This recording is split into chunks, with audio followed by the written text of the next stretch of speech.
네, YTN 라디오 생생경제 함께하고 계십니다.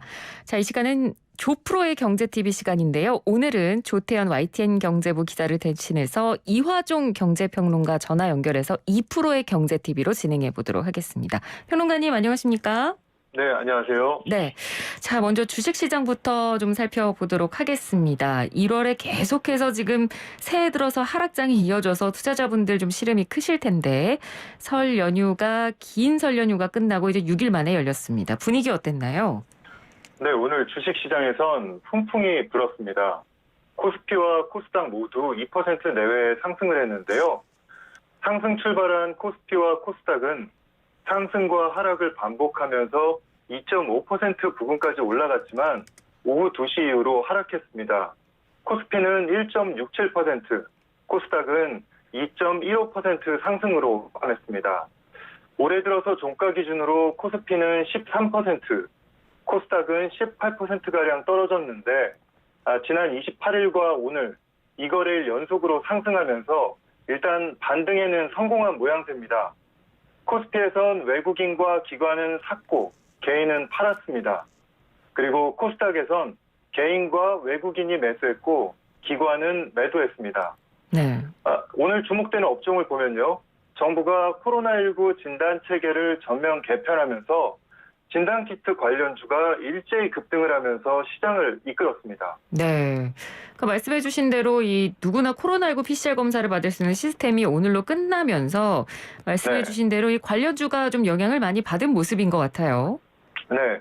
일반 유증상자가 원래는 이제 선별진료소에 가면 PCR 검사를 누구나 받을 수 있었었는데 이제는 신속 항원 검사를 우선해서 받고 거기에서 양성이 나와야 PCR 검사를 받을 수 있는 그런 시스템으로 바뀐 건데요. 네. 그래서 진단키트주가 오늘 시장의 반응을 이끌어냈습니다. 구체적으로 종목을 보면 네. 진단키트 대장주인 ST 바이오센서 이게 29.92%, 그러니까 상한가까지 올랐어요. 네, 그러면서 52주 신고가를 기록했고 네. 이외에도 휴마시스는 21.48%, 수젠텍은 19.01%의 상승률을 보였습니다. 예, 그렇군요. 자, 그리고 지금 회계 부정 의혹받고 있는 셀트리온 진단키트를 미국에 수출한다고요? 네, 좋은 소식인데요. 셀트리온의 미국 자회사죠. 셀트리온 USA가 코로나19 진단키트 2종류 4천억 원어치를 미국에 공급한다는 겁니다. 오는 4월까지 미 국방부 조달청, 아마존 이런 10여 개 기업 및 정부 기구에 공급하게 되는데요. 최근 미국 국립보건원에 따르면 셀트리온의 키트가 오미크론 변이도 감지할 수 있다고 합니다. 네. 그래서 이제 미국에서 받아들이는 거겠죠. 그리고 셀트리온 주주들께서는 이제 회계 부정 의혹이 어느 정도 처리되고 있는지에 대해서 관심이 많을 텐데요. 금융위원회 산하 증권선물위원회에 다음 주쯤 안건이 상정된다고 합니다. 그래서 오는 3월까지는 결론이 날 예정이라고 하니까 지켜보셔야겠습니다. 알겠습니다. 자, 국내 시장 상황 한번 점검을 해봤고요. 그리고 설 연휴 기간 동안 미국 주식 상황도 어쨌는지 좀 궁금합니다. 어땠나요? 네, 미국 주식 3대 지수가 있죠. 다우, 나스닥, S&P 500 지수 모두 4거래일 연속 상승했습니다. 애플 그리고 구글의 모기업인 알파벳의 실적이 예상치보다 높은 어닝 서프라이즈를 기록했거든요. 네. 그래서 이런 빅테크 기업으로 인해서 투자 심리가 살아났습니다. 여기에 가파른 긴축에 대한 우려도 다소 잠잠해졌는데요. 패트릭 하커 필라델피아 연준은행 총재가 올해 3월에는 0.25% 기준금리 인상을 지지할 것이다 이렇게 말했거든요. 예. 그러니까 이게 왜 중요하냐면 금리를 한 번에 0.5%포인트 올릴 수 있다는 전망도 있었거든요. 네네. 근데 이번에 연준에서 그렇지 않다고 시장을 안심시킨 겁니다. 그렇군요. 자, 한국, 미국 주식 상황 모두 다 살펴봤는데 어찌됐건 네. 양쪽 모두 반등에 성공했습니다. 앞으로의 시장은 네. 어떻게 전망할 수 있을까요? 네, 주식시장이 일단 1차 하락을 마치고 숨고르기를 하고 있다고 봐야 할 것 같습니다. 앞서 보신 대로 미 연준이 증시의 공포감을 줄여주는 발언을 했고요. 그다음에 또 하나는 이제 미국의 전반적인 시장 지표가 나쁘지 않습니다. 그래서 이제 미국과 한국 모두에서 기술적 반등이 일어난 거라고 보이고요. 이제 코스피로 본다면 3,000피가 무너지고 2,600까지 떨어졌었는데 오늘은 2,700을 회복했습니다. 네. 그래서 반등세가 이어진다면 2,800까지는 갈 수 있겠지만 한꺼번에 3,000선을 회복하기는 힘들 것으로 보입니다. 예. 자, 오늘 주식시장 상황 좀 점검을 해봤고요. 다음 소식으로 넘어가도록 하겠습니다. 오늘 홍남기 경제부총리가 이제 부동산 시장 점검 관계장관 회의를 열었는데요. 어떤 이야기들 오갔습니까? 네, 정부가 지난해 2월 4일에 집값을 잡기 위해서 이사 대책을 발표했습니다. 그러니까 시간이 딱 1년 흐른 건데 이걸 자평하는 자리였습니다. 네. 홍남기 부총리가 오늘 뭐라고 했냐면요.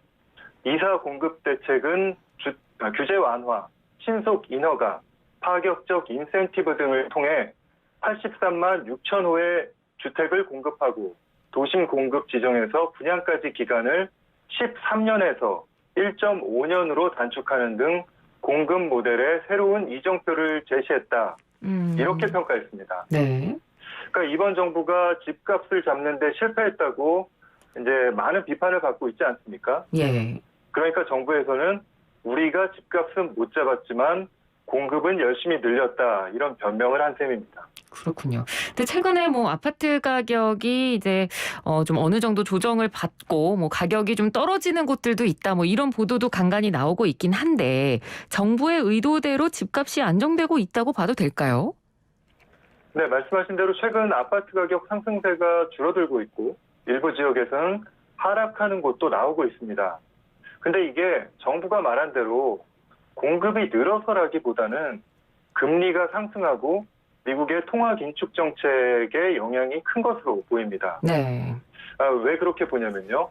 정부가 아무리 원해도 공급이 갑자기 늘어날 수는 없거든요. 그렇죠. 예, 그러니까 정부에서 택지를 지정하고 아파트 입주가 시작이 되려면 짧아야 4, 5년이고 길면은 10년 이상도 걸립니다. 그러니까 이번 정부 내에서 공급을 늘려서 집값을 잡는 게 어찌 보면 불가능한 미션이라고도 볼 수가 있는 거죠. 네. 예, 하지만 집값이 일부 지역에서 하락으로 돌아선 게 확인이 됐기 때문에 이런 분위기가 계속되면 이 홍 부총리 말대로 시장의 하향 안정세가 속도가 좀 더 날 수도 있겠습니다. 그렇군요. 이 관련해서 우리나라에서 지역별 집값 상승률 통계도 나왔다고요? 어떻게 나왔나요? 네, 지난해 인천 아파트값 상승률이 34.5%로 전국 1위를 기록했고요.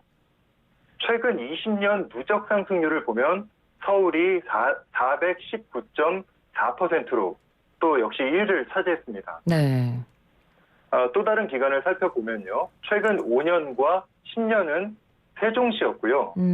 최근 15년으로 조금 더 넓혀보면 부산이 191.2%로 또 역시 1위를 차지했습니다. 예. 네, 지역이 다양하죠. 그러네요. 자, 네. 이제 마지막으로 국세청이 지금 편법 증여를 대대적으로 단속을 하고 있는데 뭐 이른바 엄카라고 하죠. 엄마 카드를 이용하는 증여 수법이 또 적발이 됐다고요? 네. 국세청이 편법 증여를 한 227명에 대해서 세무조사에 착수했다고 발표했습니다. 그 엄카를 이용한 사례를 집중 발굴했는데요. 네. 소득이 별로 없는 자녀가 오액 부동산을 구입한 경우를 추적한 겁니다. 그러니까 현행법상으로는 부양 의무가 있는 사람의 신용카드를 받아서 생활비로 쓰는 것은 문제가 되지 않습니다. 네. 이 때문에 부유층이 많은 서울 강남 등지에서는 그동안의 소위 엄카를 이용한 증여 방식이 암암리에 많이 이용이 됐다고 하는데요. 그러니까 이런 방식인 겁니다.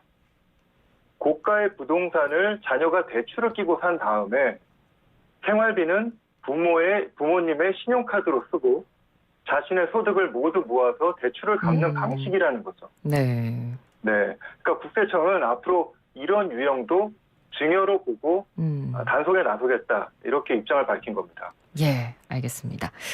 자, 이제 마지막으로 오늘 2%의 경제TV 어떤 건가요? 네. 주식은 악재에서 호재에 팔아라 이런 격언이 있는데요. 누구나 알고 있지만 실천하기 어려운 주식 격언입니다. 네. 요즘 주식 시장을 보고 어렵다 얘기를 많이 하죠. 네. 근데 그렇다면 팔아야 할 시기는 아닌 겁니다. 주식 함부로 내던지지 말아야겠습니다. 네, 알겠습니다. 오늘 말씀 잘 들었습니다. 고맙습니다. 네, 감사합니다. 네, 지금까지 이화종